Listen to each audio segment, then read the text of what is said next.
नमस्कार। Standard 10 chapter number 8 introduction to trigonometry exercise number 8.1 in that friends हमने हमारे जो बेसिक वीडियो थे ट्रिग्नोमेट्री के उसमें हमारा जो कंसेप्ट है ट्रिग्नोमेट्री का वो देखा था। एक बार रिवीजन कर लेते हैं। ट्रिग्नोमेट्री के जो रेशियो है मतलब जो भी आइडेंटिटीज है जो भी फंक्शंस है कोसाइन टेन उसको याद रखने के लिए हमने एक मेथड देखी थी। एक सेंटेंस देखा था, पंडित बद्री प्रसाद हरि हरि बोल। क्या था वो? पंडित बद्री प्रसाद हरि हरि बोल। इनको फ्रैक्शन फॉर्म में लिख लो तो ये हो गया आपका साइन, ये हो गया कोस, ये हो गया टेन। और इसको अगर हम इनवर्स कर दे तो बन जाएगा b upon p, h upon b and h upon p। tan का इनवर्स cot, cos का इनवर्स sec, sin का इनवर्स cosec। ये क्या है? Perpendicular upon hypotenuse, base upon hypotenuse, perpendicular upon base, base upon perpendicular, hypotenuse upon base, hypotenuse upon perpendicular.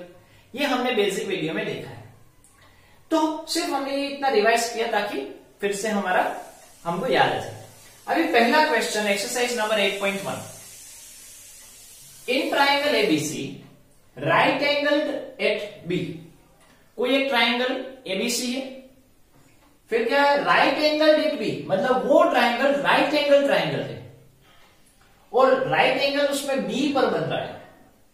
मतलब B पर right angle बन रहा है तो ए एंड सी उसके एक्यूट एंगल होंगे। Now AB is equal to 24 centimeter, BC is equal to 7 centimeter. Then determine sin A cos A sin C cos C। तो पहला काम करेंगे कि फिगर ड्रॉ करना है। पहले हम राइट एंगल ट्राइंगल बनाएंगे। Right angle triangle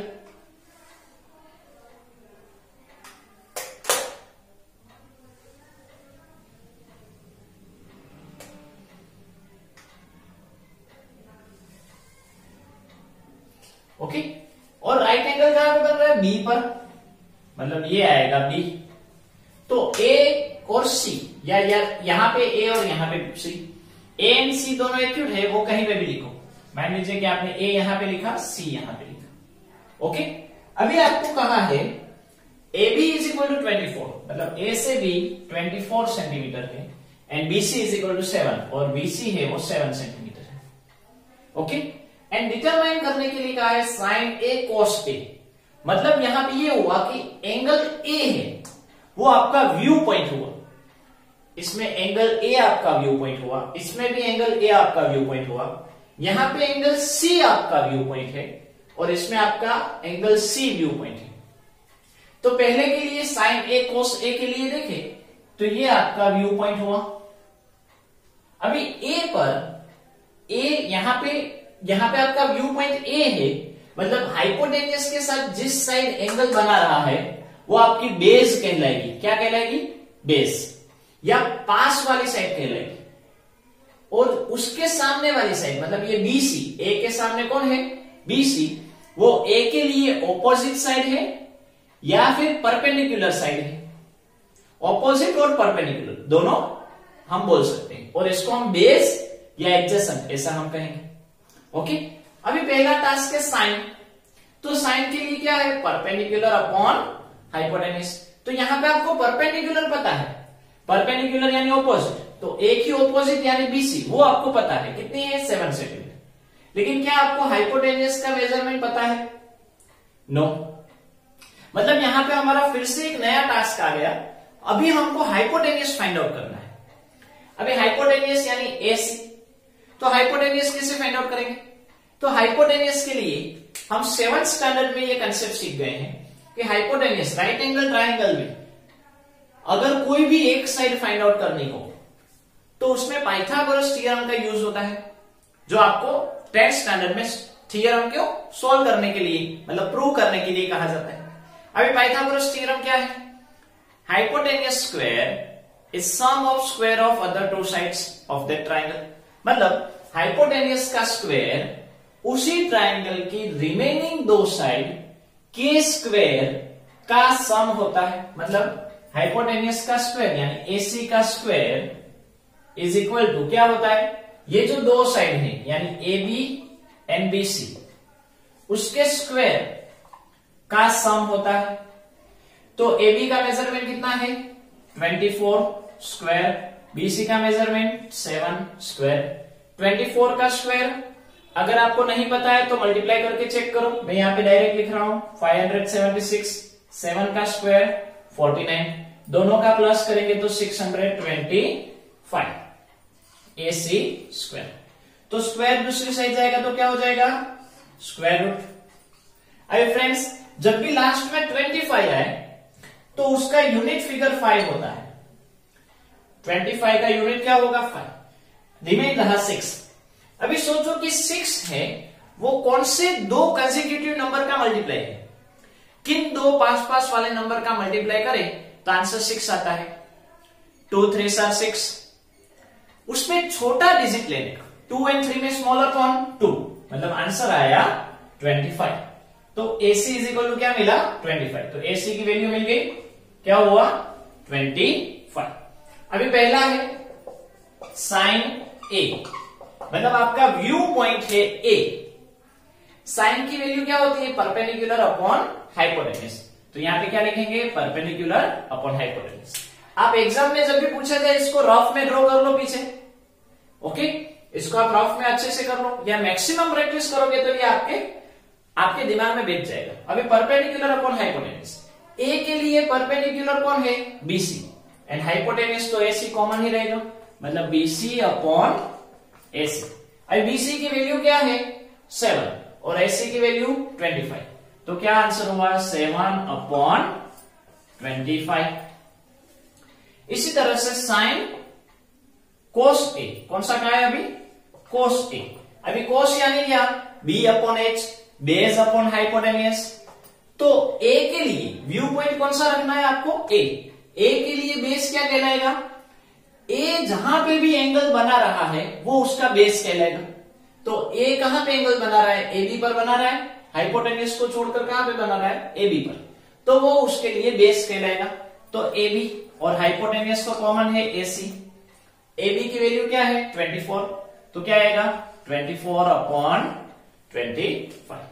second concept में सेकंड क्वेश्चन में sine C and cos C, तो साइन C अभी आपका व्यू पॉइंट कौन हो गया, कौन सा हो गया A को छोड़कर अभी आपका व्यू पॉइंट हो गया C, मतलब आप C पर खड़े हो और देख रहे हो।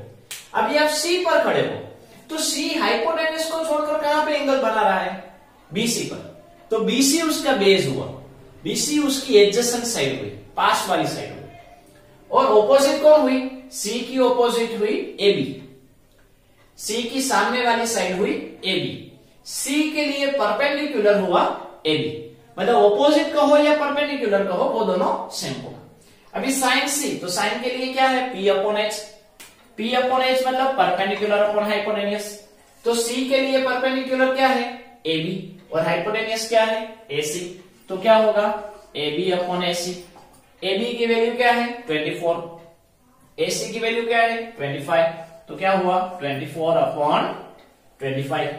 एंड कोस C, तो कोस C के लिए कोस मतलब B upon H, base upon hypotenuse, C के लिए बेस बनेगा BC और हाइपोटेन्यूस होगा AC, तो BC अपॉन AC, BC की वैल्यू है 7 अपॉन 25। आपको इसको एक के नीचे मतलब P अपॉन H, उसके नीचे ये और उसके नीचे आंसर, इस तरह से 4 स्टेप में, सॉरी 3 स्टेप में आंसर होगा, ये पहला स्टेप, दूसरा और तीसरा। तो इस तरह से आपको अच्छे से लिखना है। तो आपको समझ में आ गया होगा कि किस तरह से क्वेश्चन को सोल्व करना है। Next question, now question number 2, in figure 8.13 sorry in figure 8.13 find tan P minus cot R। यहां पे आपको एक फिगर दी गई है P, Q and R right angled at Q, in that PQ is equal to 12 centimetre, PR is equal to 13 centimetre, और आपको value find out करनी है tan P minus cot R, मतलब P को व्यू पॉइंट रखकर tan की value, R को view point रखकर कोट की वैल्यू, वो दोनों वैल्यू फाइंड आउट करने के बाद उन दोनों का डिफरेंस। क्लियर?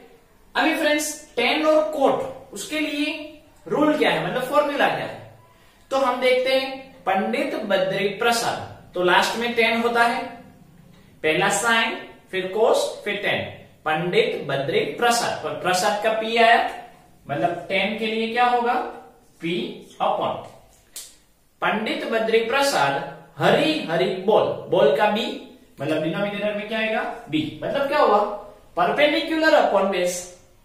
और दूसरा है कोट, कोट मतलब tan का इनवर्स, tan का इनवर्स यानी बेस अपॉन परपेंडिकुलर। ओके, मतलब हम इस कंसेप्ट पर आगे बढ़ेंगे, मतलब इसको हम, ये हमारे लिए फॉर्मूला हुई, फॉर्मूला अगर हमको फाइंड आउट करनी हो तो क्या हुआ, ये फॉर्मूला हुआ।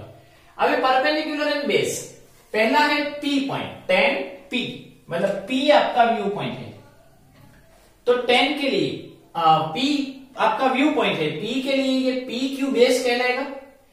यहां एंगल कहां पे बन रहा है, PQ पर बन रहा है, तो ये आपके लिए बेस कहलाएगा। और परपेंडिकुलर क्या हुई QR, अभी QR की तो वैल्यू ही नहीं पता है, इसलिए अभी हमारा टास्क हो गया कि पहले QR की वैल्यू फाइंड आउट करो। अभी राइट एंगल ट्राइंगल में कोई भी एक साइड की वैल्यू फाइंड आउट करने के लिए पाइथागोरस का theorem, hypotenuse square is equal to sum of square of other two sides, hypotenuse का स्क्वायर यानी PR का square, sum of square of other two sides, other two side यानी PQ and QR, उसका square और उसका सम। तो PR की value हमको पता है 13, PQ की वैल्यू 12 एंड QR पता नहीं। 13 का स्क्वायर 169, 12 का स्क्वायर 144, QR स्क्वायर प्लस इस साइड आएगा तो ट्रांसपोजिंग रूल के मुताबिक माइनस, दोनों का सब्ट्रैक्शन करेंगे तो 25, स्क्वायर दूसरी साइड जाएगा तो स्क्वायर रूट 25 का स्क्वायर रूट 5।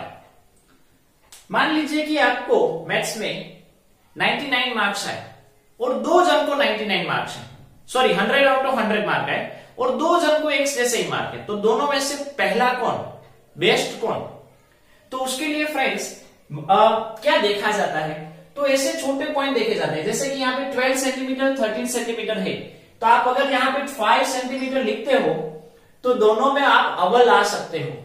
जब भी अगर किसी को भी कंपैरिजन करना हो पेपर चेकर को, तो इस तरह से भी आपका जो एनालिसिस होता है पेपर का वो हो सकता है।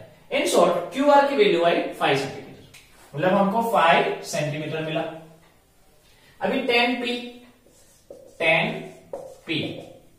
P आपका व्यू पॉइंट है, P के लिए परपेंडिकुलर क्या कहलाएगा QR, और बेस क्या कहलाएगा PQ। 5 एंड 12। अभी फ्रेंड्स देखो मैंने P अपॉन B यहां पे नहीं लिखा, तो आप ना लिखो तो भी चलता है, वो हमारे लिए समझने के लिए, लेकिन समझो कि आपने इस तरह से लिखा परपेंडिकुलर अपॉन बेस, परपेंडिकुलर यानी QR, बेस यानी PQ एंड 5 अपॉन 12, तो भी सही है।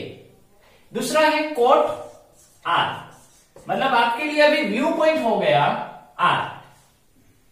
R आपके लिए व्यू पॉइंट है, तो R कहां पे एंगल बना रहा है, QR पर, तो वो आपका बेस बन गया, और उसके सामने वाली साइड यानी PQ वो परपेंडिकुलर बन गई। अभी कोट के लिए क्या है, बेस अपॉन परपेंडिकुलर, तो बेस क्या होगा QR एंड परपेंडिकुलर क्या हुई PQ। QR की वैल्यू 5, PQ की वैल्यू 12, दोनों सेम ही आई, चलेगा। tan P minus cot R, अभी दोनों का डिफरेंस फाइंड आउट करना है। tan P minus cot R मतलब 5 upon 12 minus 5 upon 12 is equal to 0। Okay, तो फ्रेंड्स इस तरह से हमको जो क्वेश्चन दिया गया है उसको हम सोल्व कर सकते हैं। तो आज इसमें यहां तक रखते हैं, नेक्स्ट वीडियो में नेक्स्ट लेक्चर में हम फिर मिलेंगे।